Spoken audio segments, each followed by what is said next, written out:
안녕하세요, 인코랩TV 김승철입니다. 제가 지금 리뷰하고 있는 차는요, 최근에 출시된 현대의 2세대 팰리세이드입니다.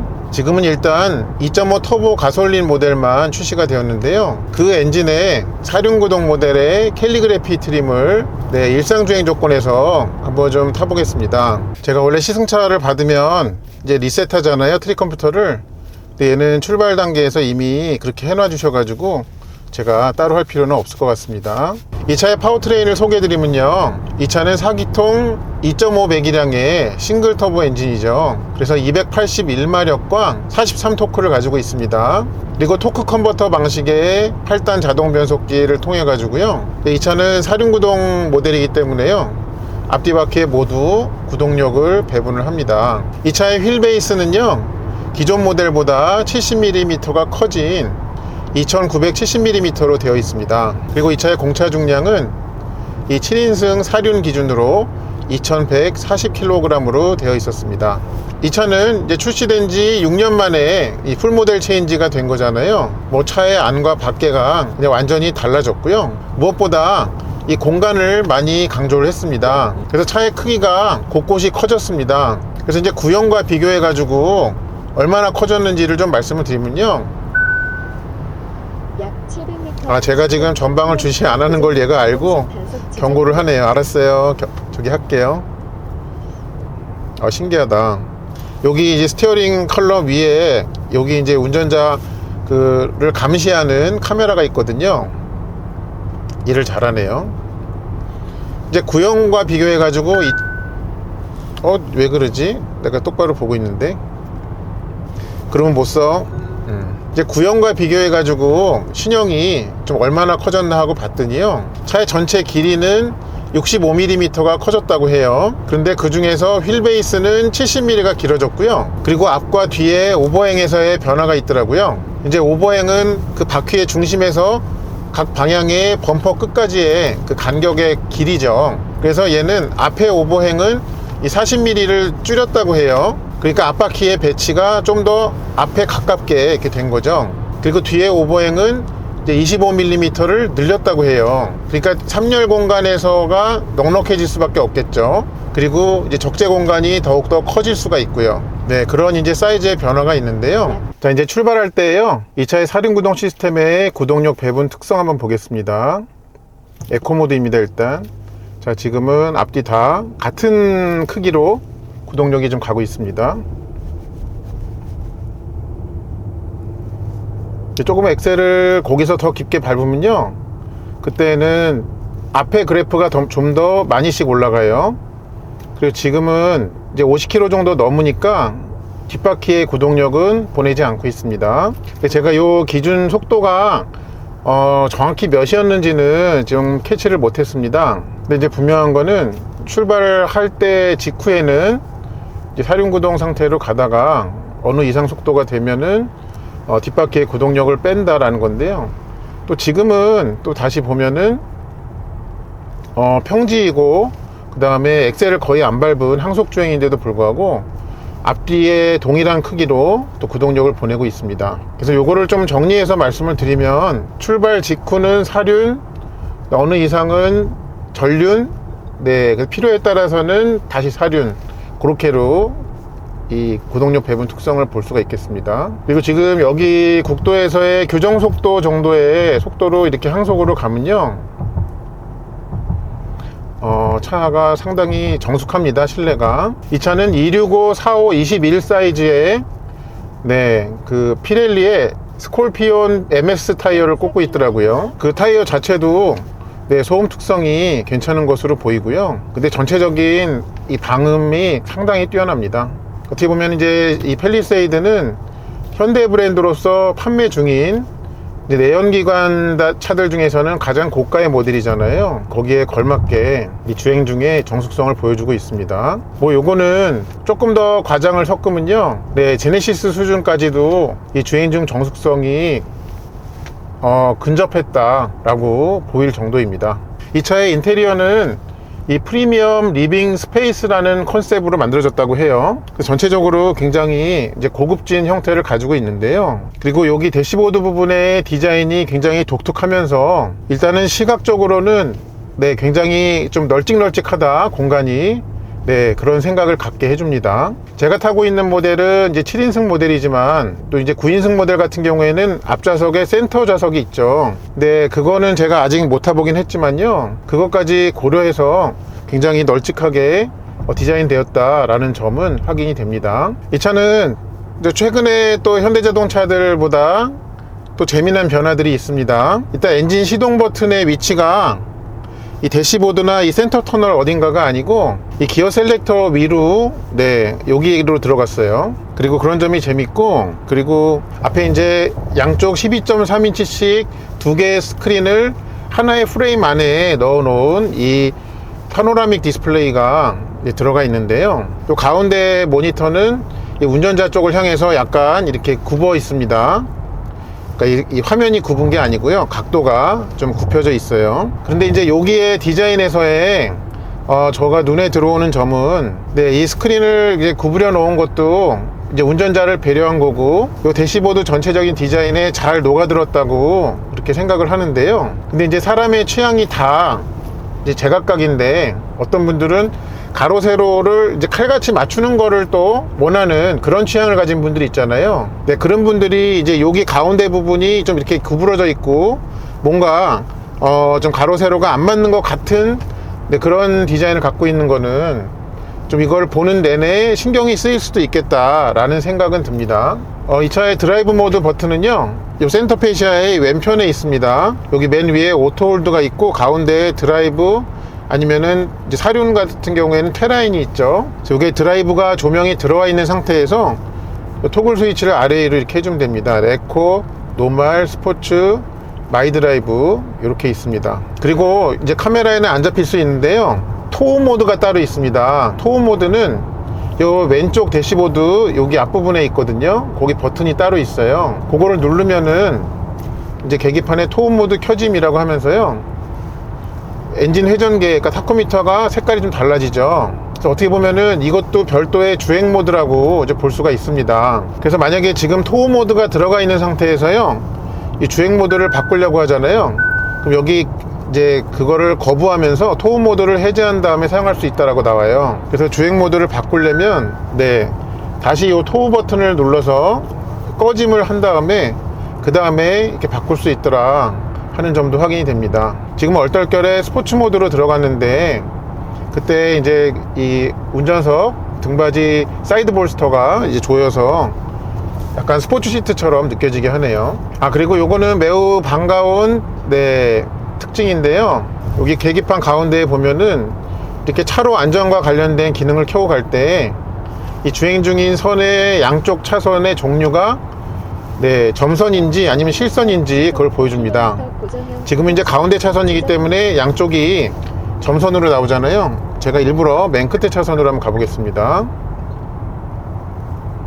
자, 그러면 한쪽은 실선, 한쪽은 점선, 그 차선의 종류를 인식해서 구분해서 표현해 주는 거가 드디어 생겼다 하는 점도 매우 반갑게 여겨집니다. 또 신형 팰리세이드에서 많은 분들이 환영할 그런 변화라고 한다면요, 어떤 트레일러 같은 견인에 대한 대비가 기본적으로 되어 있다는 거죠. 그래서 이 차는 기본 트림부터 이 뒷차 축에 그 셀프 레벨라이저 네, 그 서스펜션을 기본 적용을 했습니다. 그리고 이제 주행 모드에서도 이렇게 토우를 따로 마련을 해 놓은 네, 그런 세심함까지 보인 점은 좀 많은 분들이 좀 좋아하실 것 같고요. 또한 이 차가 주력으로 어떤 소비가 될 이 북미 시장에서는 또 매우 반갑게 받아들여질 네, 그런 신규 기능이라고 생각이 됩니다. 그리고 요거는 이 차에 있을 것도 같은데 의외로 없는 기능이 있어 가지고 말씀을 드리면요, 얘는 이제 8단 토크 컨버터 방식의 자동 변속기를 갖고 있잖아요. 근데 이제 에코 모드에서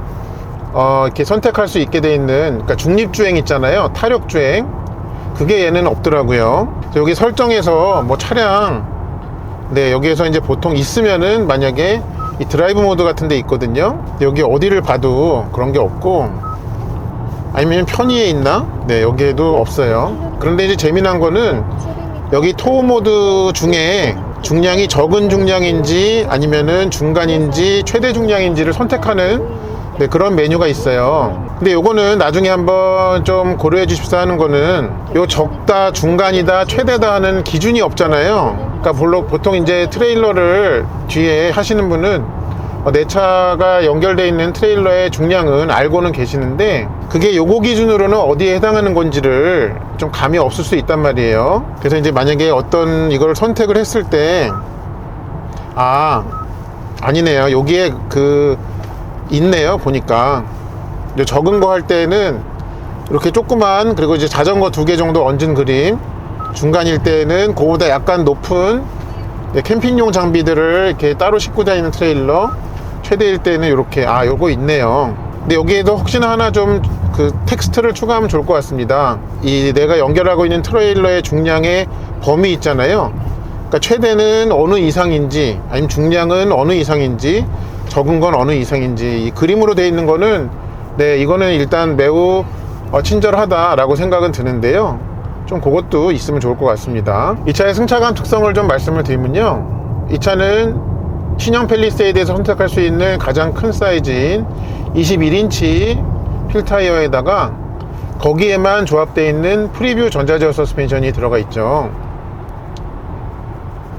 근데 이렇게 다양한 상황에서 주행을 해보면요, 이렇게 둥실둥실하는 스타일은 결코 아닙니다.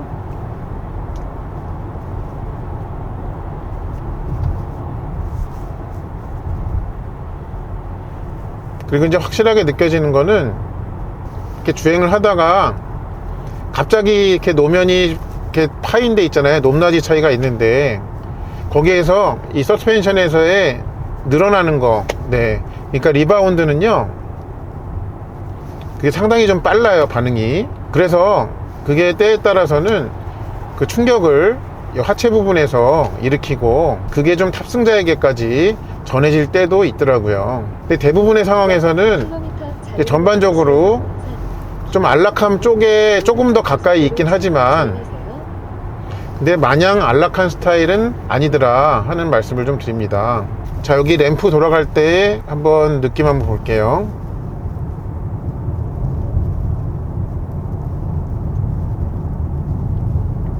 네, 여기는 지금 노면이 계속적으로 좀 뭔가 컨디션이 바뀌고 있거든요. 이거는 잘 처리를 하면서 좀 고급스럽게 처리를 하면서 주행을 하고 있습니다.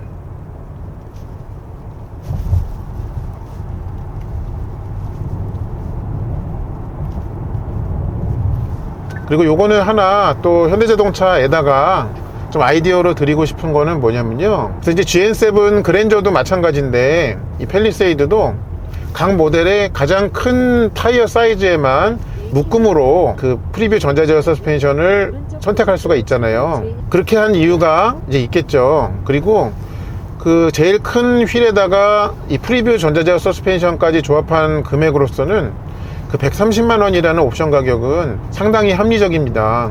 여기서 이제 제가 드리고 싶은 말씀은 하나 작은 사이즈인 20인치에도 그 따로 이 프리뷰 전자제어 서스펜션을 선택할 수 있게 해주면 좋을 것 같습니다. 이제 현대자동차에서 제일 큰 21인치에만 이 프리뷰 전자제어 서스펜션을 조합해 놓은 것은 아무래도 바퀴가 제일 크고 무거워진 걸로 인한 그 승차감이 좀 저하될 수 있는 핸디캡을 이렇게 묶음으로 해서 해결을 한 것도 있을 거고요. 또 제일 큰 사이즈의 휠이 어떻게 보면 제일 고급사이기 때문에 거기에만 차별화를 하려는 그런 목적도 있을 것입니다.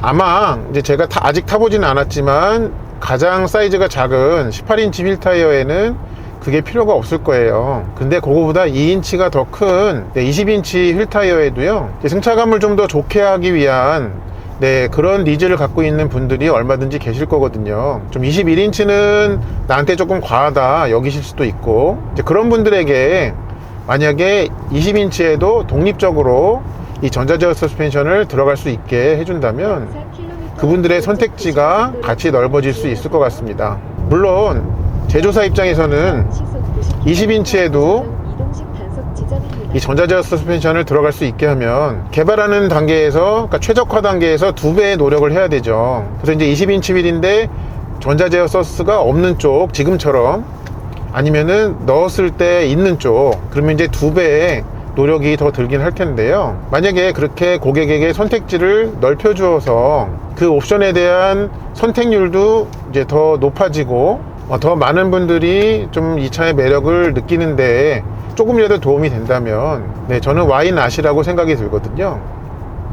네, 그래서 드리는 말씀입니다. 신형 팰리세이드는 현재 2.5 터보 가솔린만 있잖아요. 이거를 사시기로 좀 마음은 먹으셨는데 이제 전륜을 살까 아니면은 사륜구동을 살까 좀 고민 중이신 분들을 위해서, 만약에 그 고민의 이유가 이륜보다 사륜이 연비가 안 좋은 거, 네, 그 부분이 좀 마음에 걸려 가지고 결정을 못 하시는 분들을 위해서 제가 좀 공인 연비를 가지고 계산을 해 봤습니다. 신형 팰리세이드는 휠 사이즈가 3가지가 있잖아요. 그러니까 18인치가 있고, 그 다음에 20인치가 있고 21인치가 있습니다. 그래서 이 영상을 촬영하고 있는 25년 1월 하순 기준으로 이제 휘발유 1리터 금액대를 보니까 한 1,700원대 되더라고요.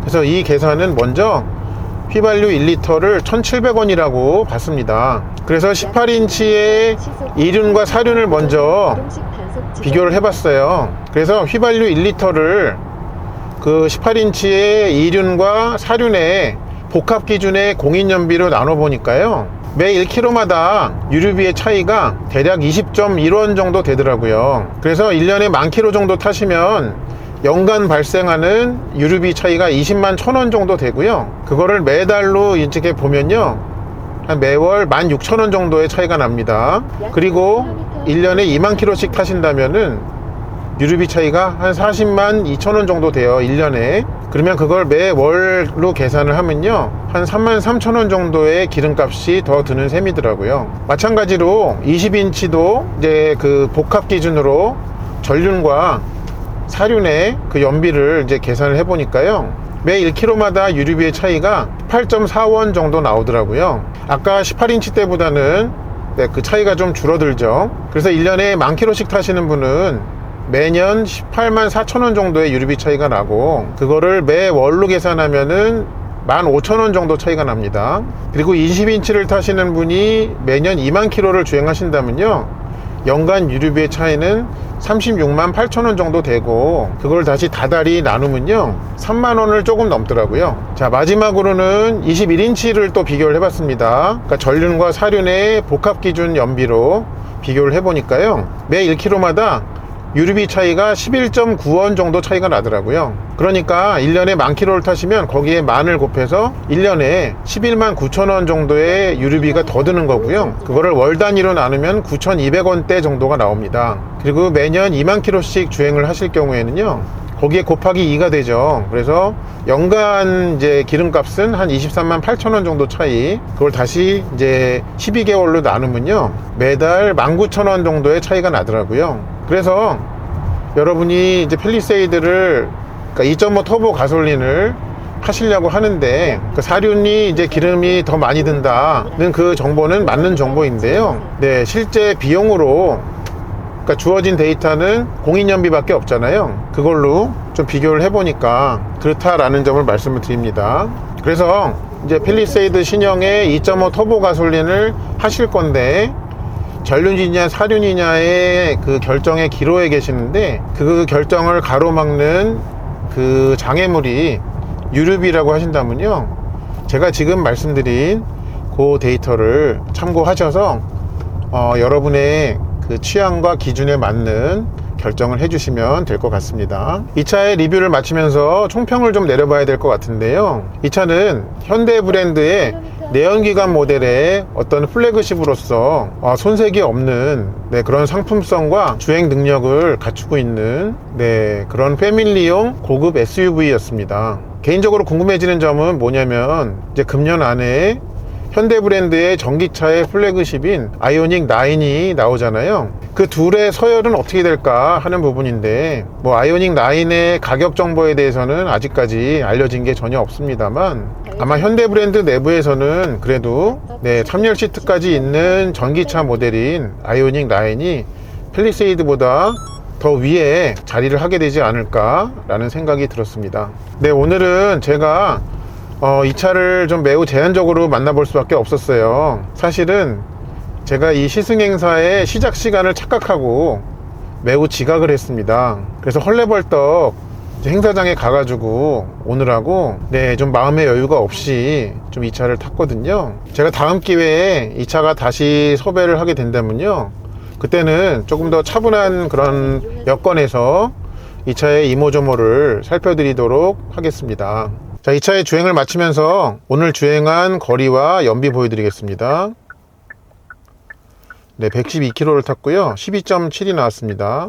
근데 오늘은 사실 막히는 곳이 없다시피 한 항속 주행이기 때문에 그냥 요 정도도 나오기도 한다 정도의 참고를 해주시면 좋을 것 같습니다. 그래도 잘 나오네요. 이 정도 크기의 사륜구동의 SUV인 것 치고는요. 네, 이상으로 2세대로 거듭난 현대 팰리세이드 2.5 터보 캘리그래피 사륜구동 모델의 일상 조건에서의 리뷰를 마치겠습니다. 이 차가 궁금하셨던 분들께 저의 영상이 차를 이해하시는데 조금이나마 도움을 드렸기를 바랍니다.